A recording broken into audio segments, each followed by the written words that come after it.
अस्सलाम वालेकुम, A1 TV के साथ मैं हूं आमना मजीद। नजर डालते हैं हेडलाइंस पर। अंदरूनी और बैरूनी कुव्वतों का गठजोड़ बेनकाब हो चुका। Army chief general Asim Munir का कोयटा डिवीजन में फौजी अफसरों से खिताब। कहा, अंदरूनी और बैरूनी अनासर का गठजोड़ अदम इस्तेहकाम पैदा करने के लिए था। अवाम ने फौज से मोहब्बत का इजहार करके मज़मूम अज़ाइम का मुंह तोड़ जवाब दिया। फौज से अवाम का रिश्ता कमज़ोर करने वाले कभी कामयाब नहीं होंगे।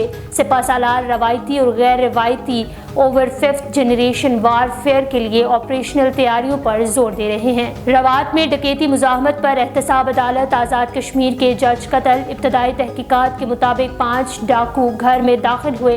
फैमिली को यरगमाल बनाने की कोशिश पर जज अमजद इलियास की मुजाहमत पर डाकुओं ने फायरिंग कर दी। पुलिस ने एक जख्मी डाकू को गिरफ्तार कर लिया है। कराची में मुख्तलिफ वाक़यात में 4 अफराद कत्ल। मुल्जिमान ने नुसरत भुट्टो कॉलोनी और आयशा मंजिल के करीब गोलियां मारकर 2 अफराद को मौत की नींद सुला दिया। औरंगी टाउन में फायरिंग से एक शख्स जान से गया। मोमिनाबाद में घर से खातून की तशद्दुद ज़दा लाश मिली।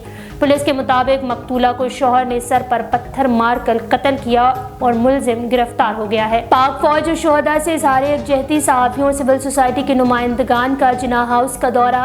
वफ्द की 9 मई के वाक़यात की शदीद अल्फाज में मज़म्मत। वफ्द का मुलव्वस शरपसंदों को सख्त सज़ा देने का मुतालबा। कहा, यह काम कोई भी मुहिब्बे वतन पाकिस्तानी नहीं कर सकता। मज़मूम साजिश में मुलव्वस अफराद किसी माफ़ी के मुस्तहिक नहीं। सिख असातिज़ा और तलबा की रेडियो पाकिस्तान पेशावर आमद। इमारत के मुख्तलिफ हिस्से देखे। 9 मई को जलाओ घिराव के वाक़यात। JIT ने इमरान खान को आज तलब कर लिया।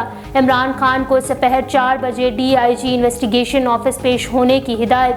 इमरान खान पर थाना सरवर रोड और दीगर थानों में मुकदमा दर्ज हैं। A1 टीवी से फिल वक्त इतना ही। मजीद खबरों और अपडेट्स के लिए देखते रहिए A1 टीवी। A1 टीवी, सब पे नजर, अंदर की खबर।